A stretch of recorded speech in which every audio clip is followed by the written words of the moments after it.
하나님의 말씀은 누가복음 11장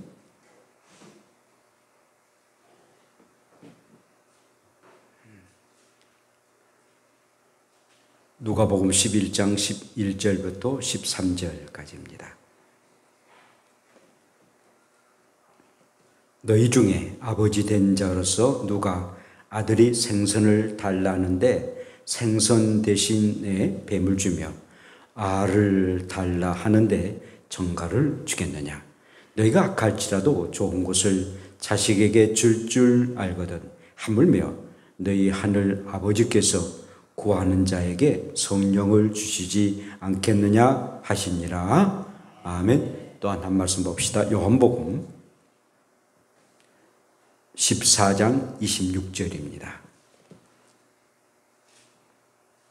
요한복음 14장 26절 제가 봉독합니다. 보혜사 곧 아버지께서 내 이름으로 보내실 성령 그가 너희에게 모든 것을 가르치고 내가 너희에게 말한 모든 것을 생각나게 하리라. 아멘. 할렐루야. 우리 함께 인사합시다. 성령님 없이는 살아갈 수 없습니다. 다시 한번 성령님 없이는 살아갈 수가 없습니다. 이진아 집사님 누구 없으면은요? 이진아 집사님 없으면 살 수 없을 뿐만 아니라 성령님이 없으면 살아갈 수 없습니다. 할렐루야. 어느 한 자매가 있었습니다. 한 번도 교회를 다녀본 적이 없습니다. 그러던 어느 날 친구로부터 좀 교회 좀 다녀보자 라는 그런 제안을 받게 됩니다. 그래 한번 교회 한번 가보자. 그럼 언제부터 가? 라고 하니까 이번 주부터 교회를 가보자 라고 친구가 아주 담대하게 얘기를 합니다. 막상 교회를 가려고 하니까 30년 동안 한 번도 가보지 못했던 그런 교회에 간다는 게 쉬운 일이 아니었습니다. 아주 낯선 그런 선택이었습니다. 그러나 마음은 언제 늘 평안하고 또 궁금하는 그런 마음이었습니다. 왠지 마음이 평안하고 궁금했습니다. 과연 교회가 어떤 것일까? 전혀 다른 환경과 그런 문화 속에 적응한다는 것은 그만큼 쉽지 않은 그런 선택이었습니다.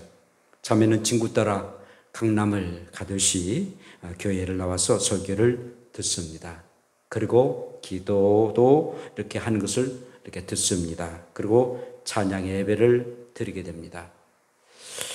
여러 그 예배 의식을 하는 가운데 늘 마음에 안정감 있고 이렇게 내가 잘 왔구나라는 그런 생각을 갖게 되면서도 뭔가 좀 어색하지만 그러나 마음은 평온함을 갖게 되었습니다. 그런데 예배 중에 사용하는 그런 여러 가지 호칭 가운데에 하나님에 대해서 예수님에 대해서는 늘 이렇게 보편적으로 알고 있었지만 유독 성령님에 대해서는 늘 물론 한두 번은 들었지만은 늘 생소했던 그런 말이 됩니다. 그래서 적지 아니하는 그런 호칭이기 때문에 약간 어색했던 그런 분위기였습니다. 그렇지만은 마음은 굉장히 평정을 갖게 되는 평정 갖게 된 것이 분명한 사실이었습니다. 그렇습니다, 여러분. 내내 마음의 평정을 갖게 되고 평온함을 느끼도록 하게 하신 이가 보이지는 않지만 그 예배 속에 그리고 그 잠의 속에 거하시는 성령님이 거룩하신 하나님의 영이 그 마음과 그 형편을 아시고 그 마음속에 임재하셔서 그 마음을 평안한 가운데 임하게 하신 줄로 믿습니다. 여러분, 성령님이 어떤 분이신가요? 성부 하나님, 그리고 성자 예수님, 그리고 성령님으로 삼일체 하나님 중에 한 분이 바로 성령님이십니다. 그러니까 성령 하나님이라고 부를 수도 있습니다. 성령님은 하나님의 영이십니다. 성부 하나님, 그리고 성자 예수님, 그리고 성령님은 하나님의 영이십니다. 우리 예수님이 부활 승천하신 후에 믿는 자에게 약속하십니다. 내가 떠나면은 너에게 약속하리라. 내 영을 너에게 부어줄 것이다. 약속의 영이 바로 성령이십니다. 그리고 굉장히 인격적인 그런 존재이십니다. 성령님은 예수님이 떠나시고 난 이후에 오신 예수님의 영이기도 합니다. 그래서 예수님을 믿도록 하게 하시고 또 예수님을 닮아가도록 하게 하신 이가 바로 성령님이십니다. 늘 내 안에 내주하고 계십니다. 하나님을 아버지로 믿게 하시고 우리가 하나님의 아버지의 자녀가 됨을 알고 그래서 하나님을 아버지라, 그러니까 아빠 아버지라고 부를 수 있도록 하게 하신 이가 바로 우리의 성령님이십니다. 그러므로 이 성령님은 늘 우리를 도와주신 분입니다.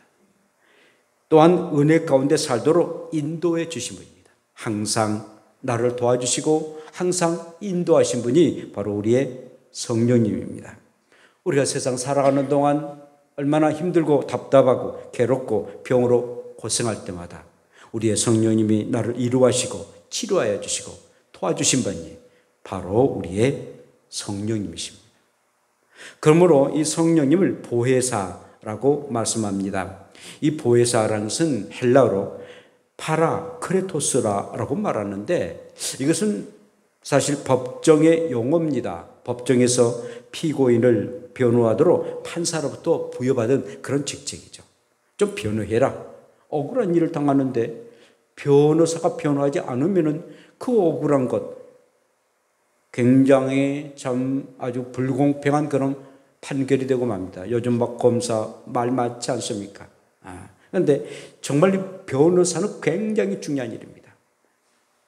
그런데 이 변호사, 중보자, 조력자 내지는 위로자라고 이 성령님을 보혜사라고 말하는데 이렇게 보호해 주시는 그런 우리의 분이 바로 성령이십니다. 그래서 영어로 헬퍼 내지는 카운셀링 우리의 모든 것을 이렇게 상담해 주시고 그리고 도와주신 분이 성령님이십니다.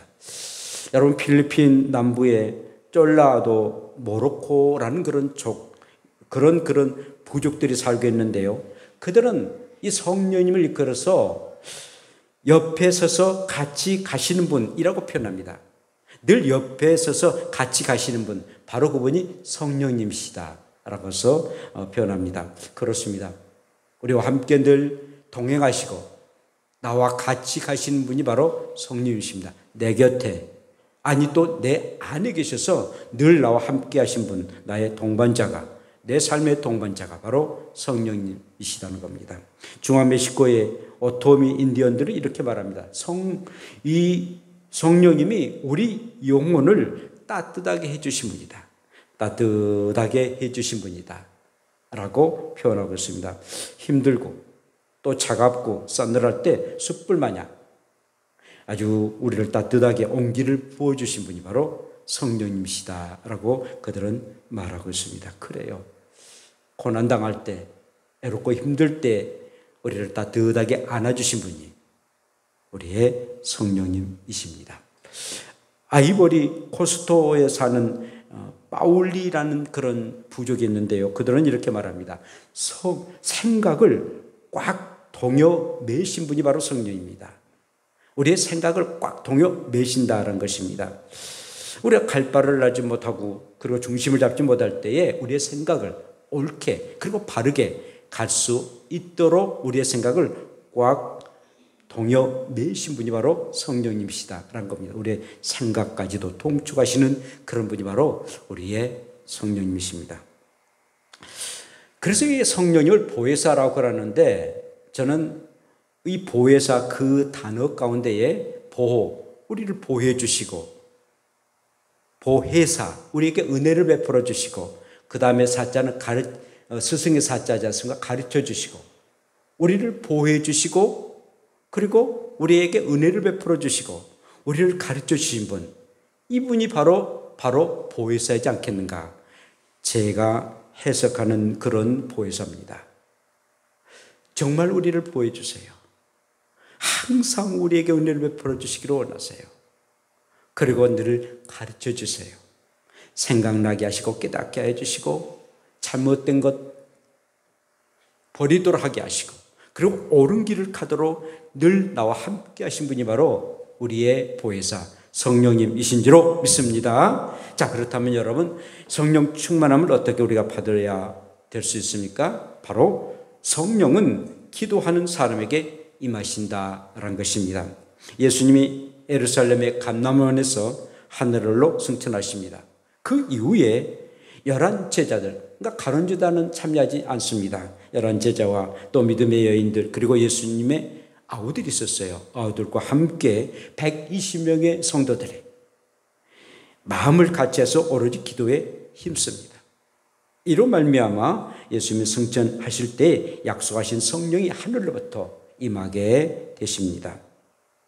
사도행전 2장 2절과 3절에 이렇게 말씀하고 있는데요. 호련히 하늘로부터 급하고 강한 바람 같은 소리가 있어 저희의 앉은 집에 가득하여 불의 혀같이 갈라지는 것이 저희에게 보여 각 사람 위에 임하여 있더니 뜨겁게 기도하고 간절히 기도할 때에 그 마가의 다락방에 우리의 성령이 임하시고 그리고 기도하는 120명의 모든 성도들이 성령 충만함을 받게 되었습니다.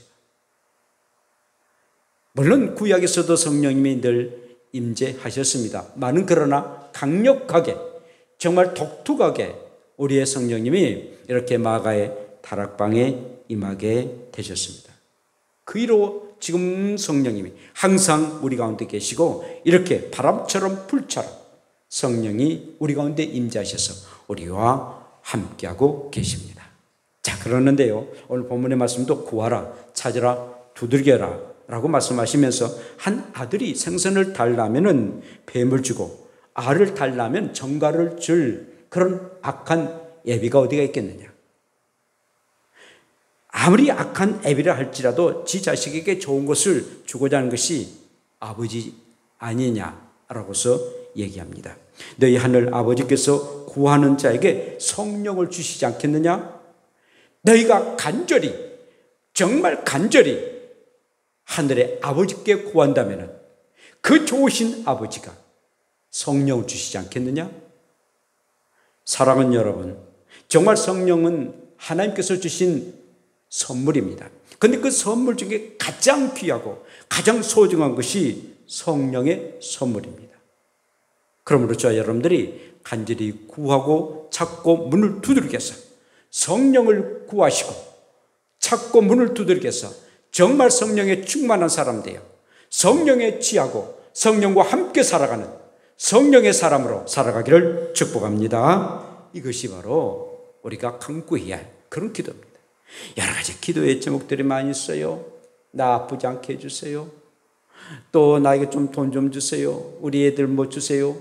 여러 가지 기도 내용 중에서도 가장 소중한 것은 바로 성령님을 구하는 것. 그래야만 모든 문제가 해결되는 것입니다. 그래서 항상 성령님과 함께 늘 살아가기를 원하시고 우리의 좋으신 우리 하나님이 가장 좋은 선물, 성령의 선물을 받고 정말 행복한 삶을 누리기를 축복합니다. 두 번째는 자신의 죄를 회개할 때 성령이 임하시게 됩니다. 초대교회 때 오순절에 성령의 강림하심이 임하게 됩니다. 특별히 제자 중에서 베드로와 요한은 뜨겁게 성령 충만함을 받습니다. 그런 이제 복음을 전하게 되는데 이때 사도들의 말씀을 듣고 백성들이 우리가 어찌할꼬? 라고 해서 회개합니다. 베드로와 요한이 성령이 충만해서 복음을 전합니다. 여러분들이 알다시피 베드로가 얼마나 겁쟁입니까? 예수님을 3번이나 부인합니다. 그 부인한 가운데 예수님을 알지 못한다고. 내가 예수를 알게 된다면 나는 손에 장을 찢는다는 식으로 예수님을 부인하고 맙니다. 그렇게 예수님을 내가 죽어도 따르겠다라고 했던 그 베드로가 그렇게 비겁한 자가 되어 말았습니다. 그때가 언제였습니까? 예수를 믿지만은 성령에 충만하지 아니할 때였습니다. 성령 충만하지 않을 때는 항상 예수님을 부인하고 말아요. 자기의 욕심대로 자기의 생각대로 신앙생활 할 때가 없지 않아 있었습니다. 그렇게 겁쟁이였던 베드로 이제는 성령 충만해서 복음을 전합니다. 아니 목숨을 걸고 복음을 전합니다. 죽으면 죽으리라는 그런 각오로 복음을 전합니다. 그래야 할 때 사람들이 우리가 어찌할꼬? 라고 해서 묻게 됩니다. 이때 베드로가 이렇게 말합니다. 베드로가 이르되 너희가 회개하여 각각 예수 그리스도의 이름으로 세례를 받고 제사함을 받으라. 그리하면 성령의 선물을 받으리니. 사도행전 2장 38절의 말씀입니다. 너희가 성령 충만함을 받으라. 그리하면 제사함을 받을 것이다. 우리가 제일 사함을 받는 것도 우리가 고백해서 제사함을 받는 게 아닙니다. 우리 가운데 성령께서 우리의 죄를 깨닫게 해주시고 그 죄라고 죄로 인정하도록 하실 때에 우리는 제사함을 받을 수가 있는 것입니다. 나는 뭐 죄 안 지었는데? 죄에 대해서 우리가 그냥 감각 없이 지내게 된다면은 결국 우리는 제사함 받을 수가 없습니다. 죄를 생각나게 하고 깨닫게 하고 회개하도록 하게 하신 이가 바로 우리의 성령님이십니다. 자, 그렇다면은요, 우리 죄를 회개하는데 네 가지 회개를 해야 됩니다. 첫째는 하나님께 대한 회개를 해야 됩니다. 하나님께 대한 회개. 하나님 앞에 예비하고 또한 기도하고 순종하고 하나님의 말씀에 복종하는 것, 또 전도하는 것. 그런데 가장 죄 중에 가장 큰 죄가 하나님을 하나님으로 인정하지 않는 죄입니다. 여러분, 우리가 다 부모입니다만 부모가 가장 자식이 아주 불효막심한 그런 자식이 있다면 부모를 부모롭게 여기지 않아요. 아버지를 아버지로, 어머니를 어머니로 여기지 않습니다. 그냥 무시합니다. 뭐 비단 옷을 안 해주고 뭐 맛있는 음식 안 해줘서 그게 문제가 아닌데 아버지를 아버지로서, 어머니를 어머니로서 인정할 때 그게 가장 그건 불효한 일이고 이것이야말로 부모의 마음이 가장 아픈 일입니다. 하나님이 분명하고 우리의 아버지가 되시는데 그 아버지 되신 하나님을 아버지로 인정하지 않습니다. 그럼 믿지 않습니다.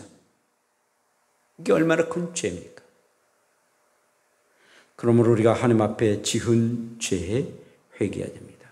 또 사람들에게 지은 그런 죄를 해결해야 되는데 사람의 마음을 아프게 만들고 거짓말하거나 욕하거나 사랑하지 못하고 냉정하게 말로 생각으로 사람의 상처를 주는 것, 사람에게 지은 죄를 우리는 해결해야 됩니다. 또한 대사회적이고 그리고 자연적인 그런 죄를 우리가 회개해야 됩니다. 정치나 또 경제, 문화 굉장히 관심이 있습니다. 왜냐하면 우리는 대한민국 안에서 살기 때문에 무관심하거나 그리고 무시해서는 안 된다는 것입니다.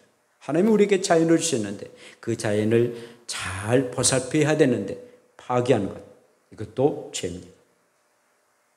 뿐만 아니라 자신에 대한 회개입니다.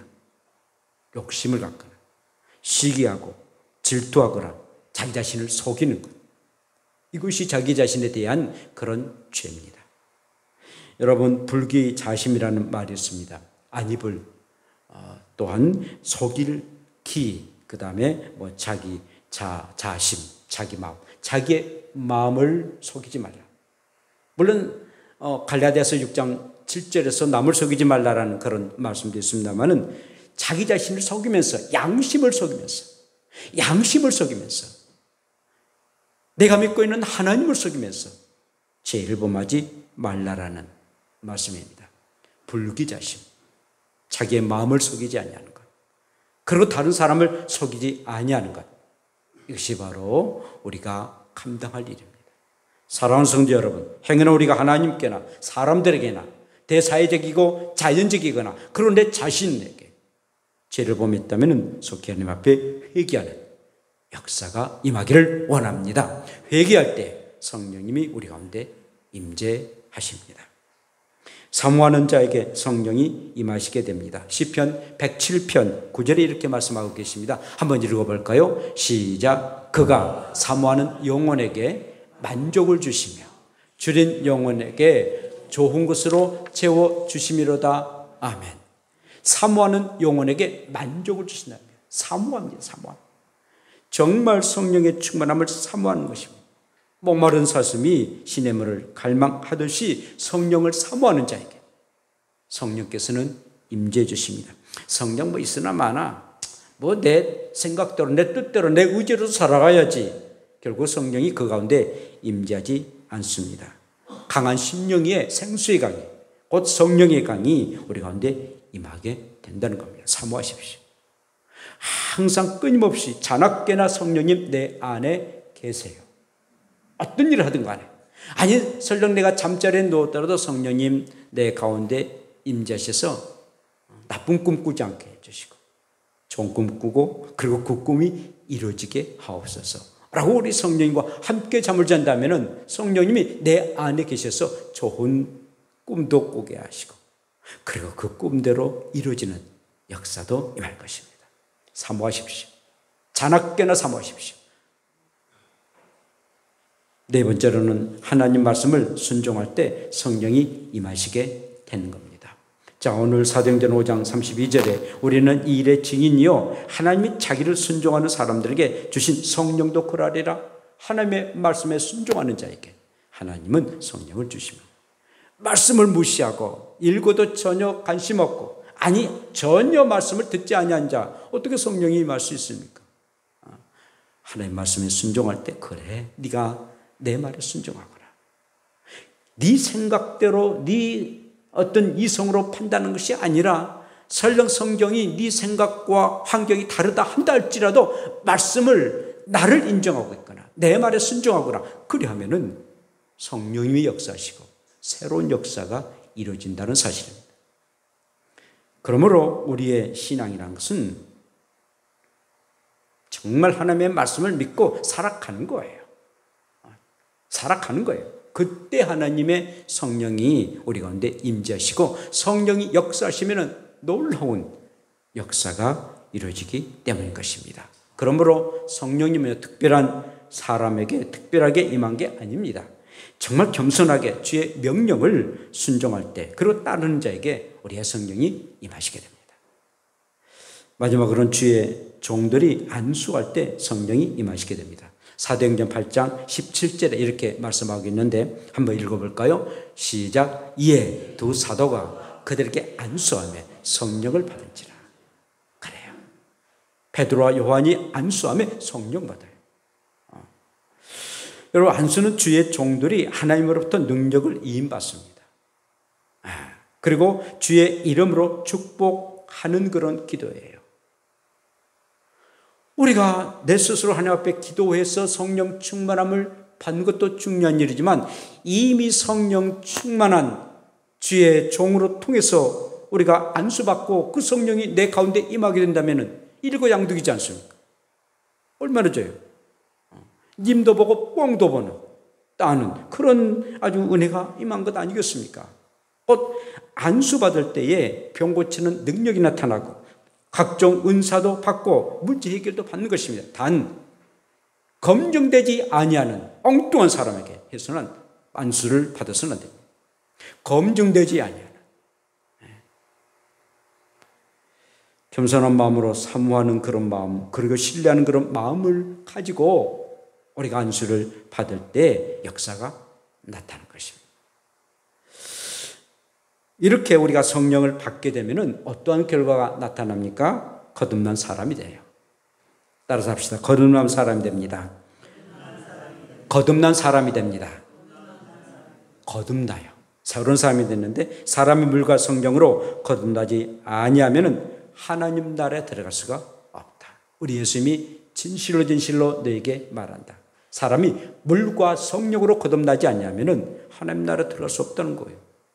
천국에 들어갈 수 없다는 거예요. 굉장한 일이죠. 저와 여러분들이 정말 성령으로 통해서 거듭나니까 천국에 가는 것이지 거듭나지 않으면 천국에 들어갈 수가 없습니다. 우리의 몸으로는 갈 수가 없어요. 온전하게 물과 성령으로 하나님의 말씀과 그리고 성령으로 통해서 우리가 그 능력으로 우리가 천국에 들어가게 되는 것입니다. 뿐만 아니라 구원의 확신을 갖게 됩니다. 자, 고린도전서 12장 3절 하절에 또 성령으로 아니하고는 누구든지 예수를 주시라 할 수 없느니라. 예수를 주라.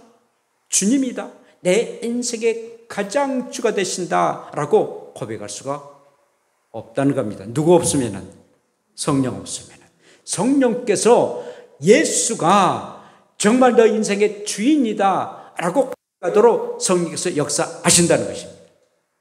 그런데 여러분, 만약에 내가 예수님이 나의 주가 되신다 라고 고백함에도 불구하고 그 주인 되신 예수님 앞에 순종하지 않는다면 그 종은 금방 쫓긴 바 되고 마는 것입니다. 우리의 주님이 천국의 주인 되시기 때문에 우리 주님을 믿기에 우리는 천국에 들어갈 수가 있는 것입니다. 그렇게 성령으로 아니하고는 누구든지 예수님을 주라 할 수가 없게 된 것처럼 우리가 항상 주님이라 고백했다면 그 주님을 잘 믿고 우리가 구원의 확신을 가지고 나가는 우리가 되기를 축복합니다. 성령의 그 능력으로 우리는 놀라운 그 역사를 받게 되는데, 능력을 받게 되는데, 스가랴 4장 6절에 이렇게 말씀합니다. 힘으로도 못하고 능으로도 못하고 오직 여호와의 신으로만 할 수 있느니라.